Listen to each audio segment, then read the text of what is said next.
Okay, Ten Commandments are going through 'em one by one. Let's All right. begin. The first one, you shall have no other gods before me. And this is from Exodus. It says, I am the Lord your God who brought you out of the land of Egypt, out of the house of bondage. You shall have no other gods before me.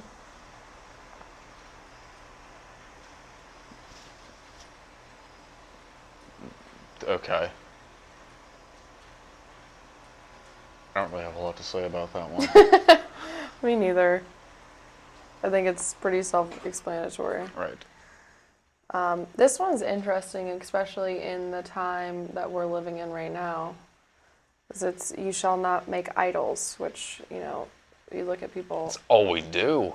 yeah, it's celebrity idols, sports idols, podcast idols, Like comparing yourself to people nobody. on social media, That's the worst. Like nobody has somebody who they don't look up to or aspire to be like now.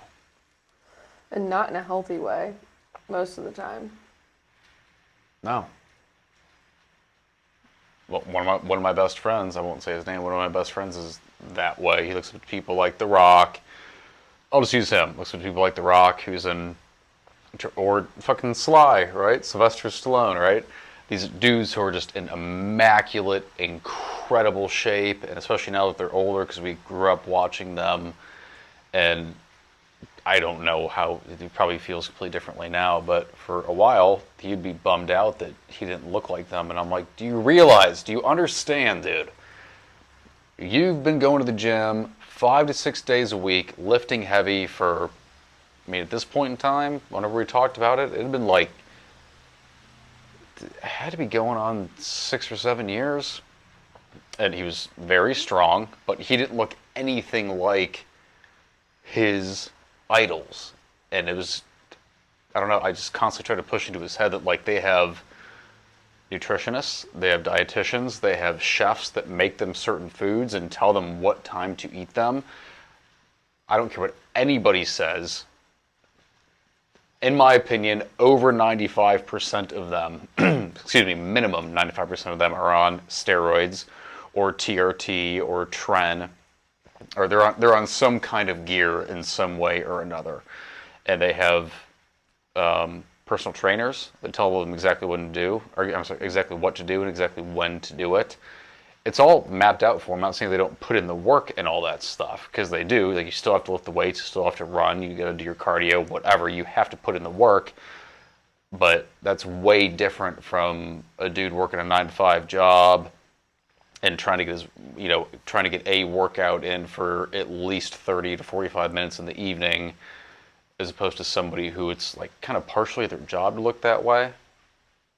It's just one example of idolizing, is Yeah, I people think who there's are in a, tremendous shape and they're so good looking, and they also don't pay attention to, women probably go through this, they don't pay attention to how much plastic surgery that person who's, that idol of theirs has gotten done, and why their hair looks so great, because their hair products cost 50 gajillion dollars because they can afford it, and somebody styles it for them, and they look so good in this scene in this movie. Well, dude, for the scene for the movie, for the dude to be shirtless, let's take Channing Tatum, right? Super attractive dude. He's got a fantastic body. That's all there is to it, right? But for him to go shirtless in a scene, I guarantee you he didn't just wake up and take his shirt off. He has some kind of makeup on. He's got some kind of tan going on. They worked with him in the dressing room for it. He was getting a pump on before the scene started. He probably did some sort of dieting to the days prior, whether it be like laying off the carbs or fasting in some way, shape, or form. Not saying he doesn't look great, not saying he doesn't work hard, but a shirtless scene for that was like made, that started days before that scene was filmed. yeah, I mean, I think there's a difference in, I think what people tend to do nowadays is idolize people for the way they look or the amount of money they have versus the lifestyle and the attainability. I think there's a difference in having mentors and people that you aspire to be. Like my sister, for example, Mariah. She has a very good life, she's very faithful to the Lord and has a great family, a great home.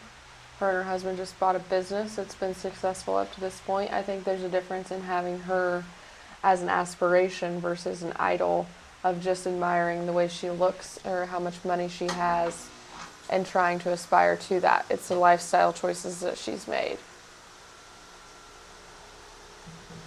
Okay. I don't know exactly where we end up getting with that, but we discussed it. Number 3. You shall not take the name of the Lord your God in vain. That happens all the time. I think that one's pretty self-explanatory. Yeah. Remember the Sabbath day to keep it holy. Hold on. Is that number 4? Yes.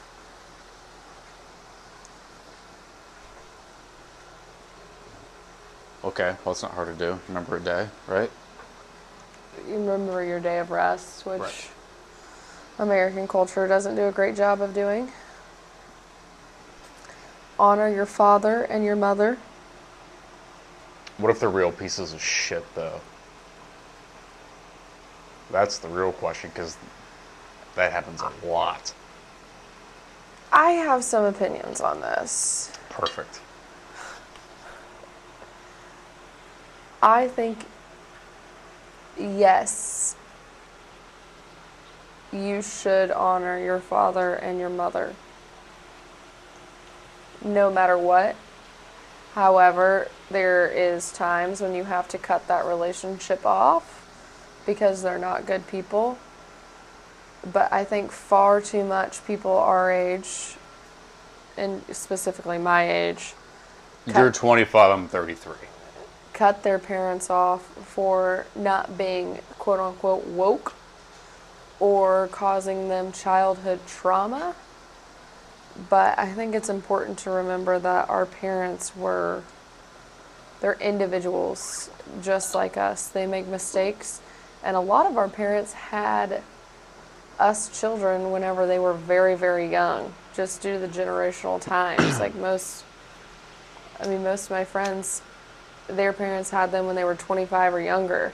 And I think back to the past, since I turned 18, I was in no shape to have a kid, and the mistakes I would have made, I think you have to grant them a little grace for that. And then they're growing up alongside with you. So yes, they may cause you trauma and you might have to work through that, but you don't necessarily have to blame them for it and cut off your relationship with it. You should still honor them. But what if they really are like, I don't even want to say real pieces of shit. What if they really are just like bad parents? And despite the reason, like maybe, the dad never showed, I didn't go through this, luckily I had a fantastic childhood, my parents are great, but like, let's just say the dad never showed enough love to his daughter. Let's say that, right?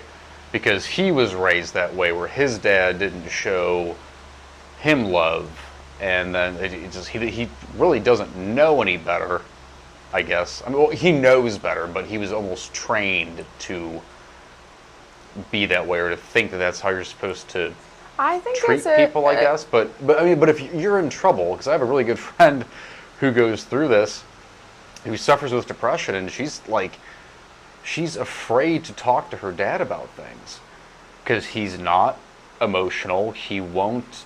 There's just certain ways he should, I don't know, be talking or be dealing with or trying to help her, that he just doesn't know how to do. And then he has an anger problem on top of that, so she's scared as all hell. I shouldn't say scared as all hell. She just doesn't want to go to him with her problems because he's not going to be helpful 9 times out of 10. 9 times out of 10, he ends up getting irritated. Like if she went to him and said, "Hey, Dad, I really need some advice here, and I don't know how to say this, but like, I need you to be nice to me and give me some advice. Like, I don't feel like I can come talk to you because every time I do, you just get heated about stuff, and then we don't have a conversation. Turns into this shouting match, and I should be appreciative that there was a roof over my head and there was food on the table, and like." I don't think it's even saying that. Like, completely get that. And this is not saying that you have to have a relationship with your parents. But I think it comes from a point of being deeply grateful that they brought you into this world, that things align for that to happen, for you to be brought into this world, regardless of your relationship with your parents. That gets complicated. Hold on. I have a counterpoint to that though. And my dad says this a lot about how to treat and raise children. Children did not, including us, everybody, right? Children did not ask to be brought into this world. Right? Like, we didn't ask for it. So your responsibility as a parent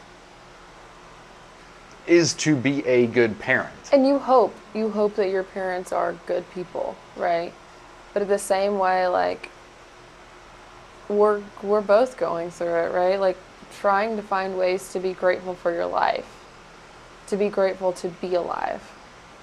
That's the essence of all this, of everything, right? Like, hopefully we have the gratitude to be able to be grateful for our life. Well, to be grateful for our life, we have to be grateful for our parents, regardless of how they treat you, because that gets very, very complicated. And hopefully people have a good relationship with their parents, and if they don't, then you might have to explore other avenues of getting that relationship or advice that your friend needs from a dad. You know, I didn't have a dad growing up, so I mostly relied on my papaw for any kind of fatherly advice. So you might have to explore other avenues to get those relationships that you need, and you're probably going to be fucked up for the rest of your life, let's admit it. But if you are grateful and you're expressing gratitude for your life, you need to be expressing gratitude for your parents and honoring them in that sense for at least bringing you into the world. Hopefully most of us will have a sense of being grateful and expressing gratitude and honoring them in other ways if our relationship is good with them. But at the bare minimum, be grateful for your life, and that is to be grateful to your parents. That's fair, I guess. Last point I'll make of this, and then we'll move on. This struck me, and I asked you if your family asked any questions about me, and your answer was yes. One of the biggest reasons I asked that is because I dated a girl years ago. I have no idea how it happened, but it is what it is. But she was like an ex-drug addict, and her family knew about this, and they went through all this stuff. And then, like, I went to meet her dad for the first time and spent an afternoon with them or whatever. And some days went by. I said, "Hey, so how'd your dad like me?" And she was like, "I don't know. I think everything was cool." I'm like, "He didn't ask any questions?" And she was like, "No." And I was like, "No offense, but with your past, he wasn't like, hey,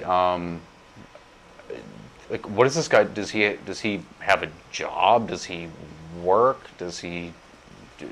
I don't know. Does he drink?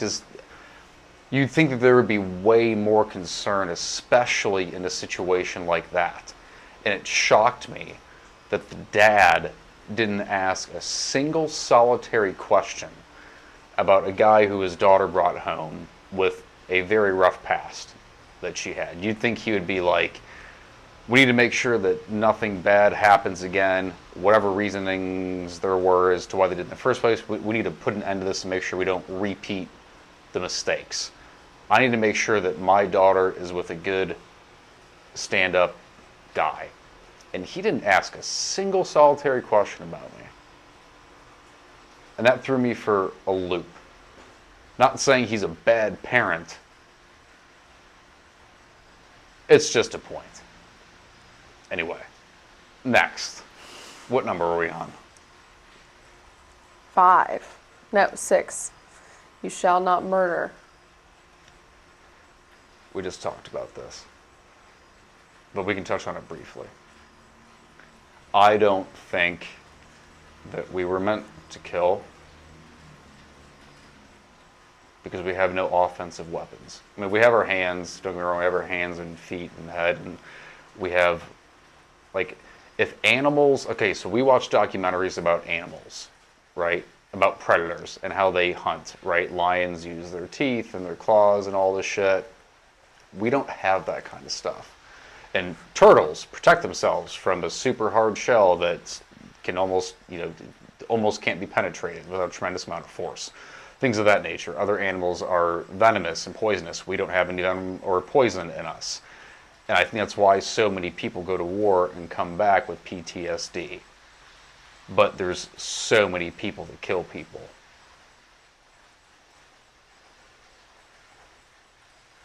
You're nodding your head, but you're not saying anything. I mean, I agree. We talked about this earlier. Is humans, Homo sapiens, I should say.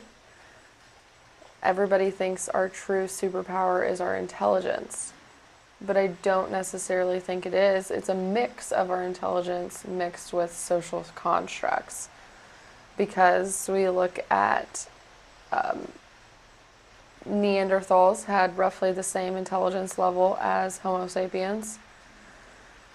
However, they didn't have religious constructs, so they're bigger, they're stronger, they're better. And a tribe of 20 Neanderthals versus a tribe of 20 Homo sapiens battle each other. The Homo sapiens are losing. However, you put a center of religion in it, and now more Homo sapiens can join the in-group that is one tribe. Because we have this construct of in-group, out-group. I'm going to fight you no matter what if you're part of my out-group. I'm not going to agree with what you agree with.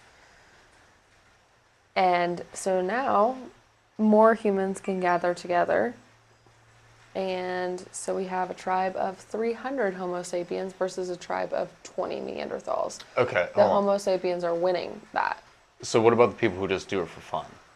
Do what for fun? Serial killers that murder That's for not fun. what I'm talking about. I'm talking about human evolution of killing. I think that's where it expelled. Because that's when the evolutionary processes of us having physical weapons or physical defense mechanisms went out. Because intelligence and social constructs played a bigger role in our evolutionary story and led us to be conquerors of the earth, our species to be conquerors of the earth. But you look at why some people kill nowadays: passion, just straight up arguments and accidents. And then you look at true psychopaths. Another one of our superpowers is the power of empathy and understanding. Psychopaths don't have that. I don't feel like I have empathy. You do have empathy. I have sympathy. You have empathy. Empathy is different. We've talked about this. So empathy is No. Sympathy is feeling sorry. For lack of better words, feeling sorry for somebody, right? Being sad for somebody. Empathy is putting yourself in their shoes, but to put yourself in their shoes, you're taking yourself out of somebody else's shoes. People can be empathetic to immigrants coming across the border because Mexico is a war zone and people are getting killed by the Taliban and this, that, In and Mexico, the other. they're getting killed by the Taliban? Oh, Jesus. All right. Swap that. 4 beers deep. My bad. The cartels, right? They're just getting slaughtered. Okay? So they come over, and we want to be empathetic. But in order, well, put yourself in their shoes. Okay? I get it. I want to come over here too. But at the same time, I'm taking myself out of my shoes, which means that my money that I'm working hard for is going to them for them to probably have nicer shit than I do. But your definition of empathy is a little extreme, and there's studies that's been done on this. It's very hard to be empathetic to people that are out of your kind of social circle, okay? If I were my mom died, I think you would be able to put yourself in my shoes to understand how I would feel, to be able to comfort me in that moment. Would you not? I don't know. It would be one of those things that people say, I can imagine how hard this would be for you. Exactly. So you're putting yourself in that position. You're thinking about yourself in that position if you were to lose your mom. And you're understanding that. Okay. Yes, empathy is hard to imagine. And this is why you look at organizations and nonprofits and people feel bad because they don't donate to a lot of nonprofits or they don't do these things, especially internationally, because it. I will admit it's very hard for me to feel empathy for starving children in Africa. Like I can feel sympathy for them. I can feel sympathy for them, but I can't put myself in that position. I can't necessarily put myself in the position of a Mexican immigrant coming to the United States, and because I had a very hard life there, because yes, I'm putting myself back in my own American individualistic shoes of yes, my taxpayer dollars are paying for their health care, my taxpayer dollars are paying for their kids to go to school, Like, and like, they're like better health care than I get. yes, but we're not talking about that. We're talking about straight empathy about the people closest to you, your your sister goes through a big heartbreak. You can put yourself in her shoes and compare it to a time where you've gone through a heartbreak and understand how she's feeling. That's empathy. Empathy is very hard to feel, and people who say it's not are either better people than us or they're lying. Empathy is much, much easier and stronger to feel in the relationships closest to you than it is if you look at things and everybody says, have empathy for all of these people. It's very, very difficult. Especially, we just talked about this. The power of in group and out group is so fucking strong. People do not understand that. People do not understand the power of these social constructs that have been evolutionally ingrained in us since the start of our species. So you're asking us to reach outside of that animalistic behavior, which would go back to murder. A lot of murder comes from that animalistic, natural behavior. And you're asking us to set aside our evolutionary and animalistic behaviors to reach beyond that through our intellect and be that way. That's difficult. That's very difficult for anybody to do. However, if you put your place in the closest relationships that you have in your life, you're very empathetic. You were extremely empathetic. Yeah, I guess it's all situational. Yeah. Well, like you just said, we it didn't even have to be my sister or my brother, any sibling that I have. They can go through a heartbreak, but at the same time, just me personally, maybe it makes me half of a psychopath. I don't know.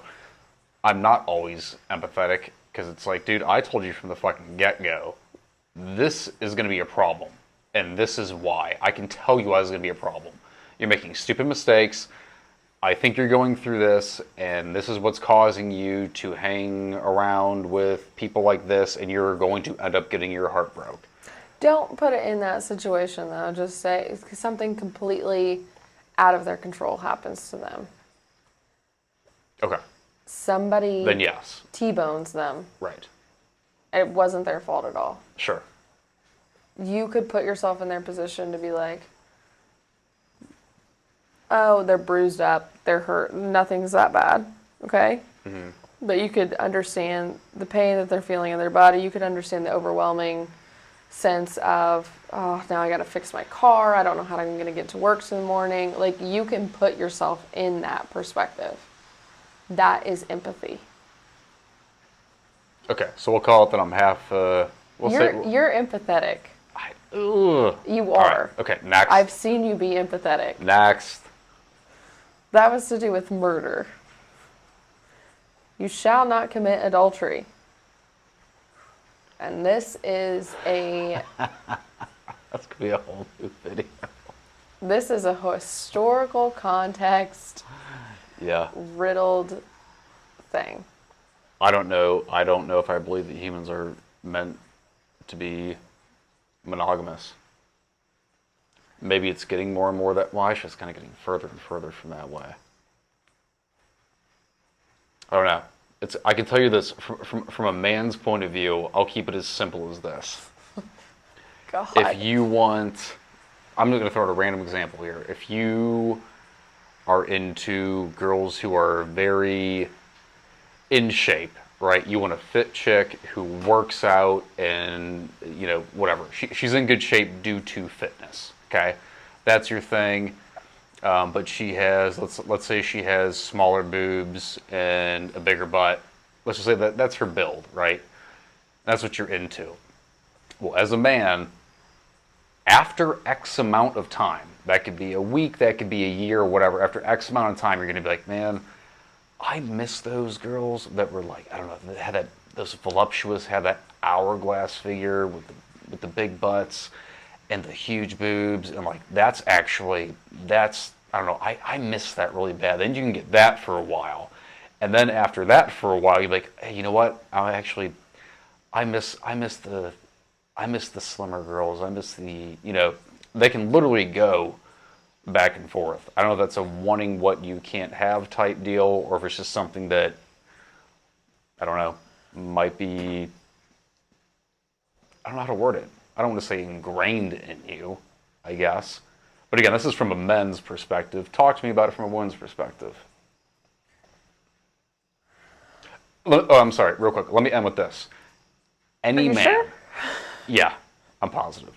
Any man who's in a relationship, if you offered him with zero repercussion that he could go sleep with other people but still be in love with you and come home to you and have all that good life, but he could sleep with other people or you guys could get other people involved or whatever, I truly believe that if any man was offered that and he said he wouldn't want that, I think he'd be lying.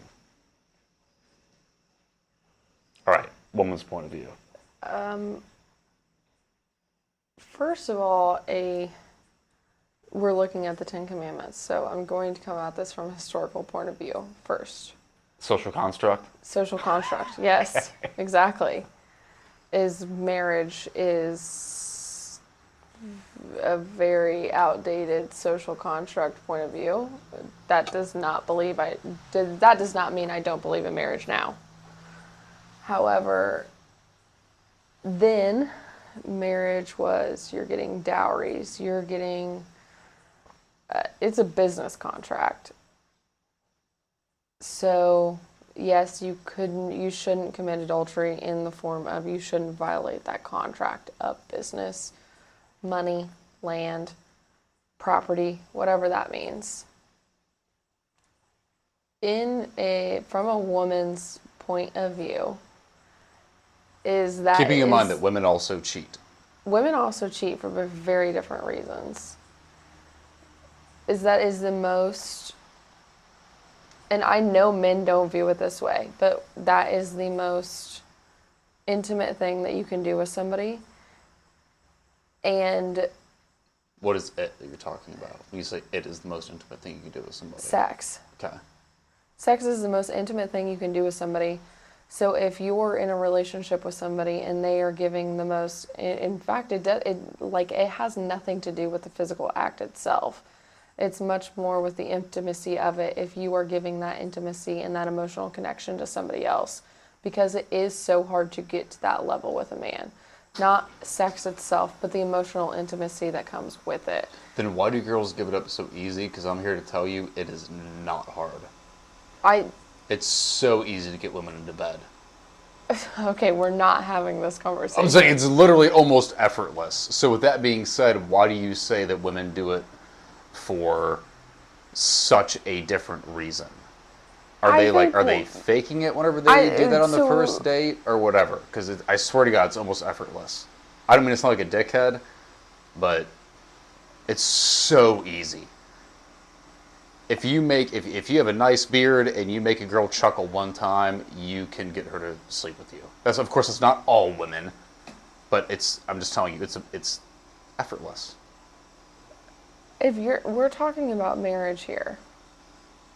We're talking about adultery, which I guess I probably In took a little marriage, spin off on. yeah. Okay. So I think for women, if they're committing adultery in marriage, and I'm not blaming this on men, usually it's something to do with the woman themselves in the relationship. Something's wrong with the relationship itself. Yeah, the guy's probably being a dick, I and she think- doesn't want to go through the hassle of getting a divorce, having to figure out what to do with the kids, going off and being on her own.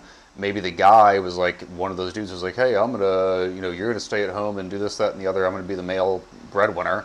And now she's gone 10 years with no up-to-date job experience or anything like that. Now she has to go off on her own, get grandparents involved to watch the kids. It's very, very daunting. And I can understand how that would, I understand how that would freak women out really, really bad. So, and I can tell you this, women do not get divorced. Again, there's exceptions here. Don't take what I'm saying word for word, every single person. Whenever you're talking about stuff like this, you have to speak in generalities. So, in general, women do not go through with the divorce until they're already seeing somebody else. They've already cheated, and they are basically in a relationship for the most part with somebody else before they will go through a divorce. Very, very, very few women will get divorced just to go be off on their own. They've already done the cheating, they're already with the other guy, and they go from that marriage to the next relationship that they're already in.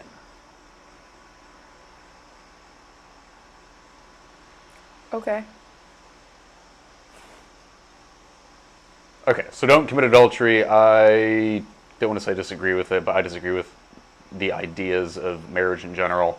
Back in the day, I don't think that the government had anything to do with it, which is the silliest part. The government should have no say in what happens if my wife and I were to split, where our money goes. The government should have no say where any part of my body goes on any woman ever, and vice versa from women to men. So are we going to call this one a wash? I don't know. And we'll just fight about it later. I don't think that you should enter the contract of marriage and commit adultery. See, there should be no contract of marriage. Nothing should be written down. but there should I be nothing. guess, There should but be it's the same thing as you enter a relationship, basically in a contract.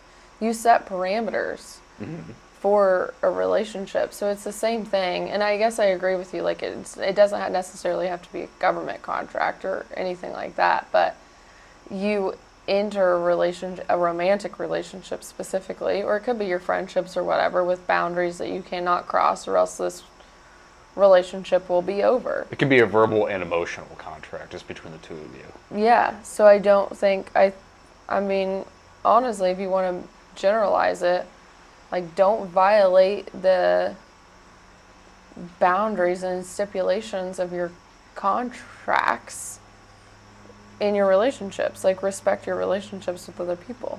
Excellent. Fantastic way to end it. Next. Number 8, you shall not steal. That's given. Yeah, but people do. I mean, people steal no matter what. If I walk past, well, I guess this is kind of a stupid example, but if I walk down the street and I find a $100 bill, I'm going to pick it up. I guess on a technicality, the right thing to do would be to take it somewhere and they put a fucking ad out and say, hey, anybody lose a $100 bill? Because some guy found it. But if I found like a random brown paper bag with $2 million in it, I would take it. Is that technically stealing? I don't know. But It's lost walking and into a store found. and, yeah, I know, but like I wouldn't call lost and found. You shouldn't I'd be like, steal. nobody saw. Well, of course you shouldn't, but I have been known to ring up a red pepper as a green pepper because it's cheaper as a green pepper. you get the bananas and you got those organic ones, but you just checked out the regular ones. I would never instead. get organic bananas. No, you do, but you check out the regular ones. I would instead. never get organic Allegedly. bananas. Allegedly. All right, All we're right. going to the next one because I get a pee anyways. You shall not bear false witness against your neighbor. You're gonna have to dive into that one. Honestly, I think it's just you should not lie. Like, don't lie about other people. Don't say untruths about them. See, this goes along with what we were talking about, though, about the reasons that people cannot commit to these 10 commandments, because everybody lies, whether it's for a reason or not. Or even deeper than that, it's my story versus your story. And my story could be completely different of the same thing that happened versus your story. Because my perspective, my past experiences, everything's playing a part in my story with what you did versus your story of what I did. That is fair as well.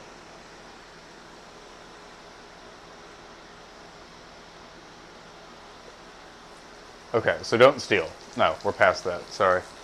Which one was that? Don't lie. Yeah, everybody lies. And then you shall not covet.